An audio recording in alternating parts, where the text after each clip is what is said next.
Hello, good morning. Welcome to Midweek with Meaning. This is Angela Ward. Thank you for joining. Today we're going to talk about procrastination. So, are you a procrastinator? As you're coming on, please say hi, leave a little comment in the chat. And if you are a procrastinator, please self-identify. It's fun to know, right? So, just a little bit about me. I am a registered nurse, transformational coach, and soul midwife, helping people to rebirth themselves.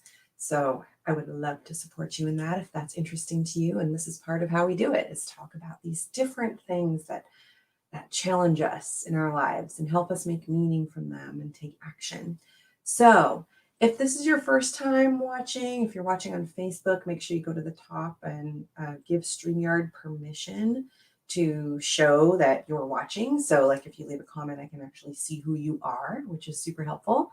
If you're watching on YouTube, make sure to subscribe to my YouTube channel. I'd really appreciate it, and let me know what you like there. Hit that alarm bell so you'll be notified when I schedule other posts and videos. And of course, if you're watching the replay, please put replay in the comments and let me know if you're a procrastinator. You consider yourself a procrastinator. So, are you ready to begin? I hope so. Please make sure you have a pen and paper if you'd like, or your phone handy if you want to take some notes. This week's conversation around procrastination, I took a lot of information from one of my favorite sources, which is James Clear, the author of Atomic Habits. I also found some information on Dr. Axe's website, as well as the Association for Psychological Science. So let's dive in. What is procrastination? I think many of us already have an understanding of what it is, but the definition is an action of delaying or postponing something, a habitual or intentional delay of starting or finishing a task despite knowing it might have negative consequences. So that's helpful to know. It's fun for me to look at the root of the word. So it's a Latin word. The Latin root of pro means forward, or forward, and crastinus, which means of tomorrow. And just a little random side note, because I think this is so interesting. So crows in Roman times were considered the harbingers of bad fortune because their sound, I think in America we think they say craw, craw. I guess it's kind of crass, craw, right? Craw is similar to crastinus, and it was interpreted as them saying tomorrow, tomorrow. And often they would be found circling the battlefields during battles. And the interpretation was their cry meant that the crows were going to be feasting on the corpses tomorrow. So that's an interesting thing.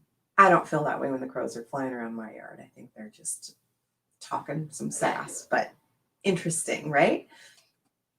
So procrastination is truly a common human experience.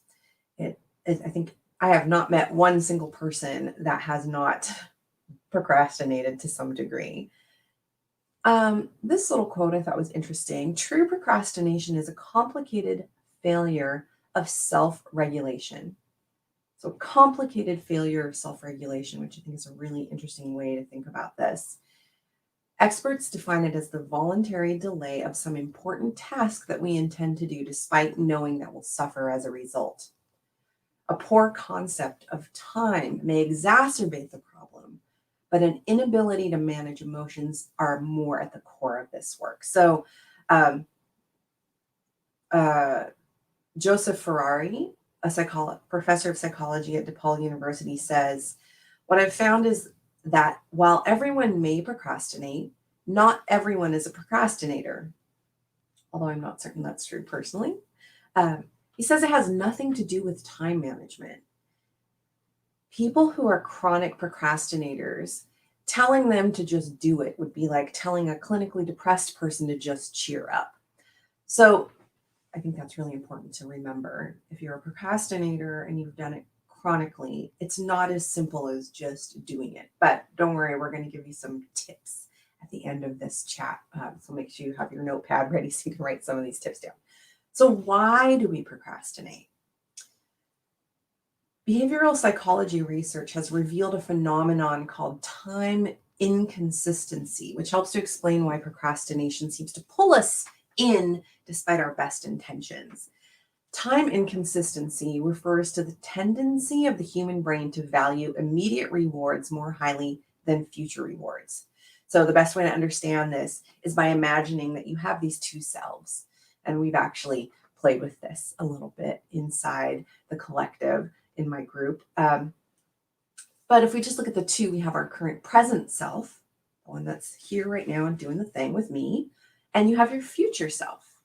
I also like to think about our past self too, which is kind of fun. But present and future self, when you set goals for yourself, you are actually making plans for your future self, right? So if you're like, I'm going to eat well, I'm going to make sure I exercise, I'm going to make sure I have a deadline on a project that I have to turn in for work or something like that.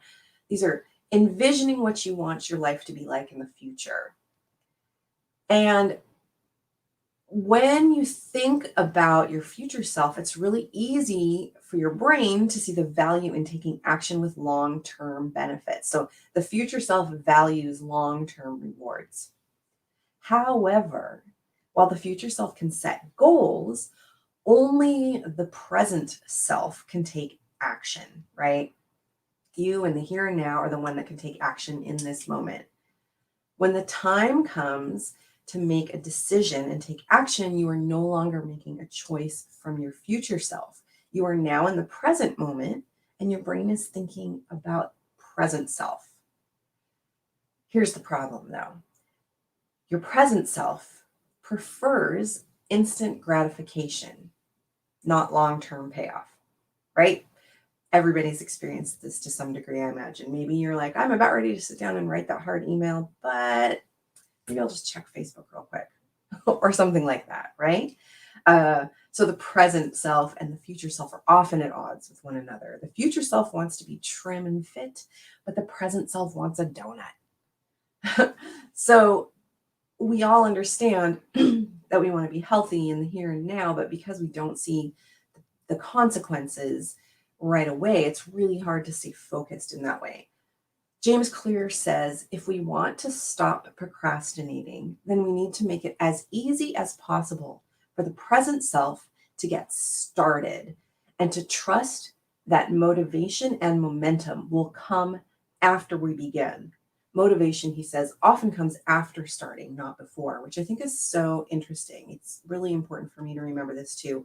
How many of you, raise your hand, put a little emoji in the chat if you have ever procrastinated something and then you start doing the thing and you're like, oh, okay, well, I guess that wasn't such a big deal. I'm just going to push through. I would share that I've had many experiences with my clients where we will use the Pomodoro technique to tackle projects. And many times, I'll talk about that in a moment, the Pomodoro technique. But many times my clients will be like, well, I didn't want to stop. I wanted to keep going. It's because that motivation, it starts developing once we take that first step. So there are a variety of types of procrastinators. Research published in the Journal of Integrative Psychological and Behavioral Science found that procrastination takes many forms and has multiple determinants. What motives there are for procrastination varies from one person to the next, right? So there's a couple of ones. And if this is you, please say in the comment which one you are. So the first one here is the perfectionist procrastinator. The perfectionist procrastinator is known for constantly criticizing their own work, having very high standards, and fearing failure. This causes a sense of anxiety and stress surrounding the task, and often the person will then put that off, right? I think that I tend to have that a little bit. The I've got time procrastinator is the next one. These people think they have plenty of time to complete a task, so they tend to put it off until the last minute. Anybody know someone like that? I definitely know some people like that. Then there's the bored procrastinator. These people find the task mundane and would much rather fill their time with fun activities that provide immediate satisfaction. So they're like, ugh. I mean, I feel that way about folding my laundry. Like, ugh, so boring. So that my laundry sits. And then there's the anxious procrastinator. These people use procrastination as a mechanism to cope with tasks that cause anxiety. So by putting off the task, their anxiety is eased momentarily, but it will come back more intense over time until the task is completed, and then the cycle repeats. This one I find really difficult, and I meet a lot of people that have this anxious procrastinator. These folks, well, many of us also use that anxiety as fuel to get started. I think this is really not a kind way for caring for ourselves at all. But then I hear people share that they procrastinate because they kind of need time to figure it out. So, what is the difference between true procrastination and waiting or pondering? So, a proactive behavior like pondering attempts to solve a problem. Or for those of us, let's say that we're getting ready to get started, but maybe you have to make a list of what you need or you have to kind of put it in order. That's prioritization. Prioritization organizes a series of problems into steps, which can help us start to tackle the things we're working on. But the detrimental self-defeating habit of genuine procrastination, real procrastination is the absence of progress, right? So progress on a task can take many forms, but procrastination is the absence of any progress towards your goal. So what is the harm in procrastinating? Why is this a problem? I wonder if you can guess some of the reasons that this is a problem. So the harm in procrastinating, we've discovered that chronic procrastinators have high levels of stress because of that anxiety we just talked about. And they often deal with all kinds of health issues. Um, Not only are we maybe feeling anxiety, but they're also oftentimes feeling depressed because of their lack of success, right? So they're like, put it off, and then it kind of com- compounds. And many people that procrastinate then kind of add this, what a piece of shit am I for not doing my thing. It's not like you procrastinate and then you're just like free of all burdens. Most people procrastinate, but they have this like niggling worry in the back of their head. I don't even know what that word means. Maybe I should look that up. Tickling? I don't know. Yeah, this little thing back here that's like, you should be doing the thing. So there's this level of anxiety that happens anyway with it. It also causes fatigue and a lack of energy when we procrastinate. I think partially related to the hormones of stress, cortisol, etc. But after a while, that can just make people feel really down. I think that when we get into anxiety and in depression, especially with anxiety, we move into that fight or flight mode. And when we're in fight or flight, we kind of burn ourselves out. And a lot of people will go into freeze, which will include wanting to sleep, wanting to zone out, and disengage in an attempt to quiet the nervous system down. This can lead to hypertension and cardiovascular disease. It can lead to your social well-being. Like maybe when you're connecting with friends or family, you feel really ashamed of what you're doing because you're carrying that with you. Oftentimes, people that procrastinate end up having regrets and they have a reduced life satisfaction. So that sounds like not fun at all, right? That is really contributing to some of the harm about procrastination. So, is this clear that maybe procrastination is not ideal for us? Yes? Can I get a yes? Okay. So, let's get ready. Here's some tools and tricks for combating procrastination. And these I took primarily from James Clear. If you have not had a chance to look at his tools on his website, oh, I just bumped my table.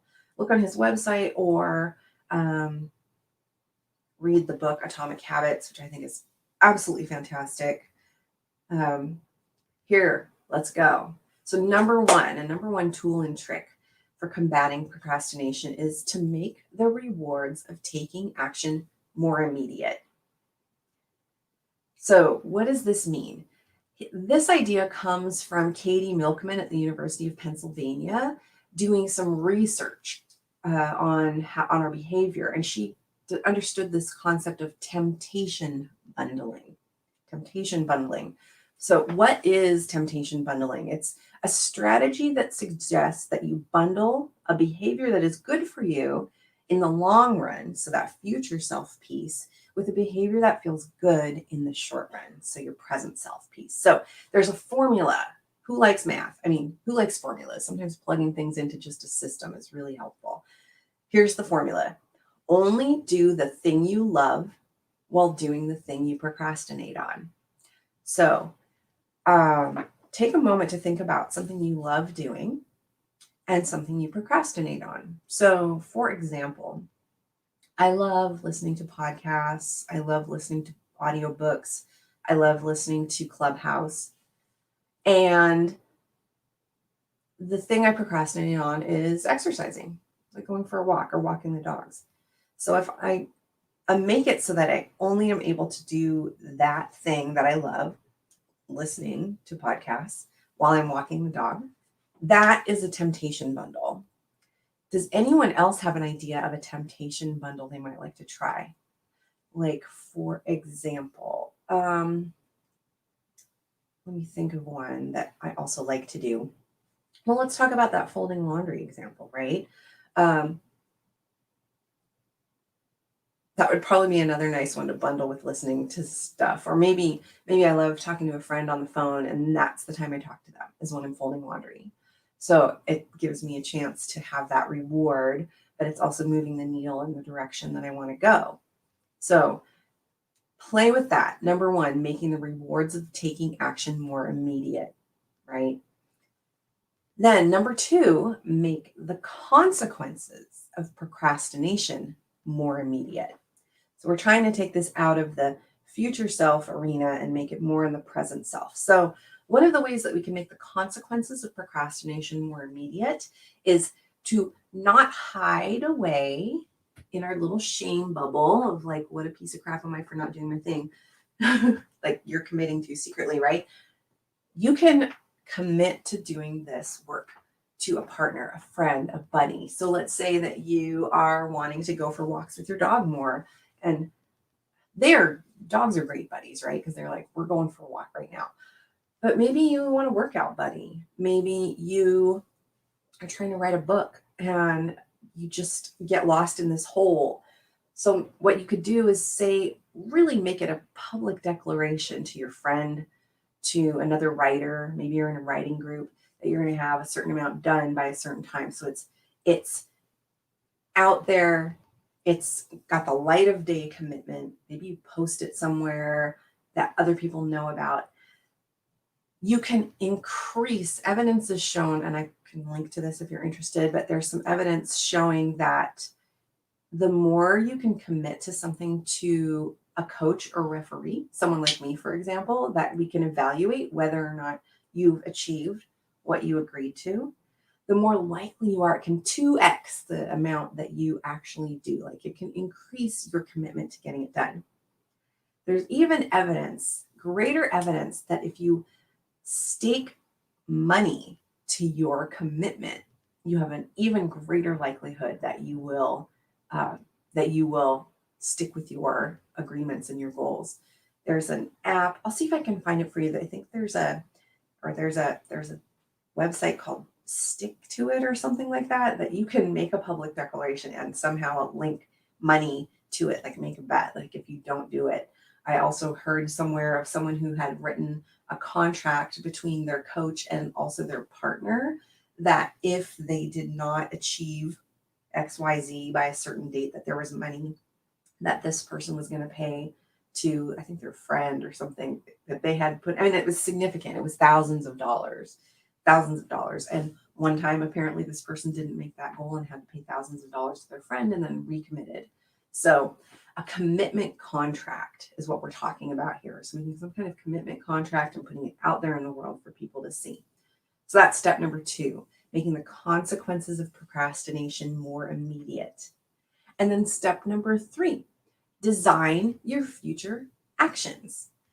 These are things that you can do in the present moment to make it easier for you in the future to continue to take those steps to help you not procrastinate. So there is a lovely person in the collective who has a delicious bag of some kind of snack that she loves and was concerned that when they get home tired, they just want to sit down on the couch and just blast through the entire bag of snacks. Well, that's not what their goal is. Their goal is to be a little more moderate, but still have the snacks, right? So this person went ahead and portioned out each serving size into separate containers and then allowed themselves to have that little serving size. So I know that might seem a little silly, but guess what? It's a no-brainer. It makes it so easy for you to be like, oh, here's what I have. I've made an agreement. Thank you, past self, for putting all this stuff in containers for me to now have in my present moment. So it's kind of this taking care of yourself on the long term. Are you wasting time playing games on your phone or surfing? Maybe you're on your computer doing stuff all the time. You can set app timers that limit how much you're into certain apps on your phone.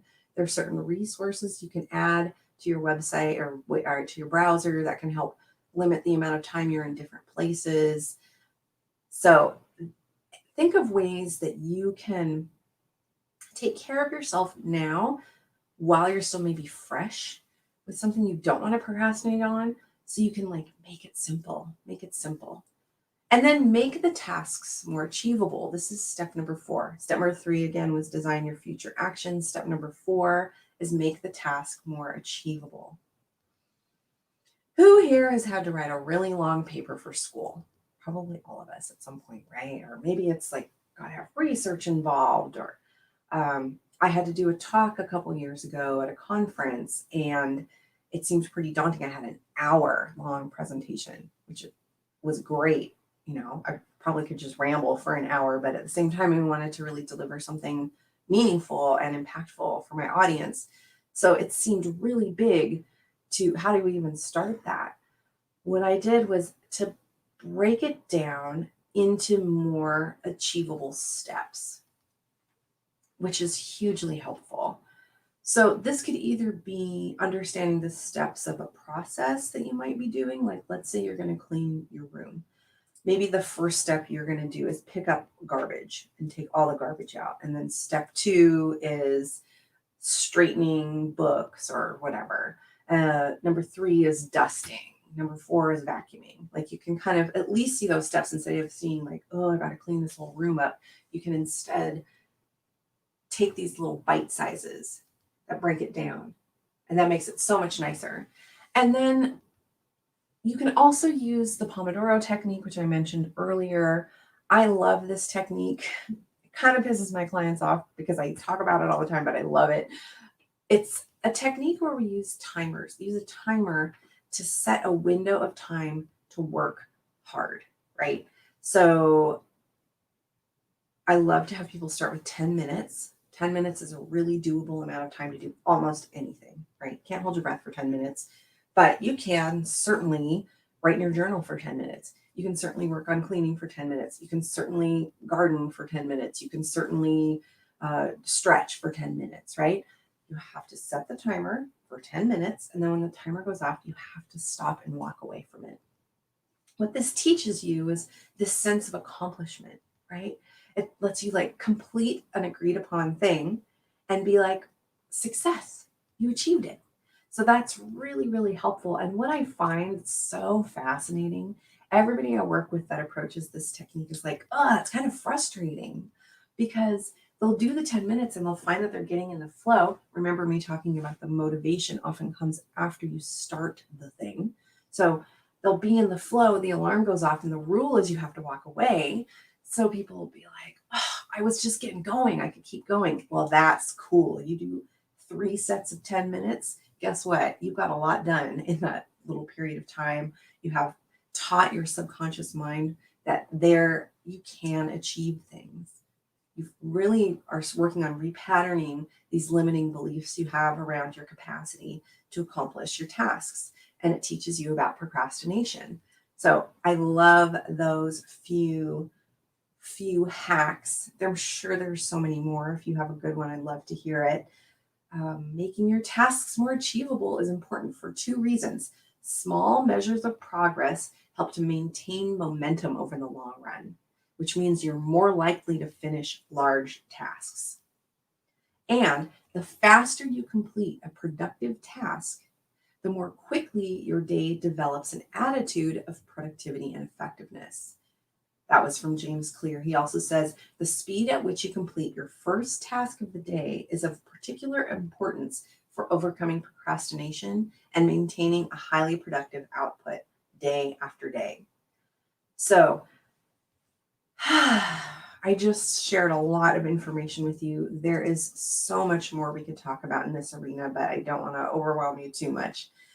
I wonder if there's any questions. We have time for a few. If you have one, pop it in the chat, or if you're watching replay, you can add it later and I'll do my best to answer. And what are you procrastinating? What are you procrastinating? I would love to hear. Please post on this video what you've been procrastinating and maybe make a commitment to actually like going after that today, seeing what your plan is. And yeah, I'm loving it.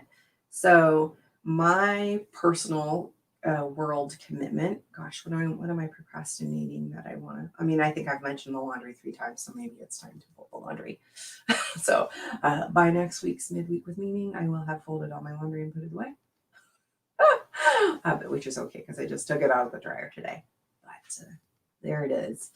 And if there's any way I can support you in achieving what you're agreeing to do, I would love to do that. Is there anything else I want to tell you about? Yeah, I think so. One cool thing is my group now has a new name and a new brand. It formerly was known as the Full Spectrum Vitality Collective, but is now known as the Spark Vitality Collective. And let me tell you why.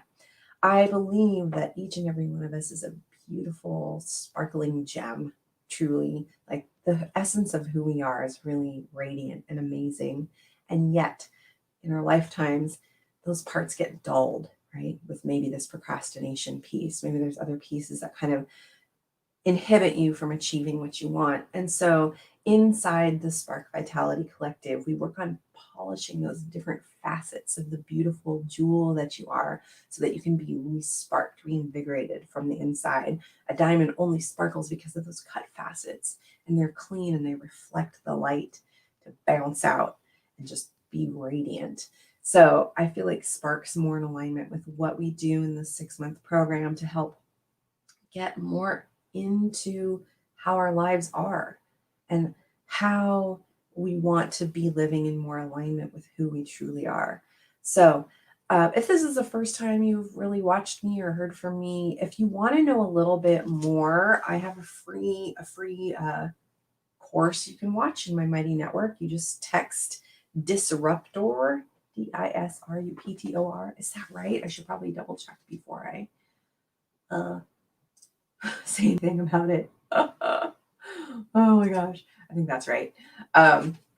Yeah, text Disruptor to 44222, and that will get you into disrupting the disruptor. It's 5 days to silencing negative self-talk. It has a lot of tools and techniques, kind of like we're talking about here, that can help you with that. So yeah, that's what I wanted to share with you today. As always, have a beautiful week. We'll be back here next Wednesday with another topic. And of course, I make these for you. So if there's something you'd like to know more about, you'd like me to dive into a little bit more, get my perspective on, I would love to hear what's best in service for you. So blessings on your journey. Have a beautiful week, and I'll talk to you next week. Bye.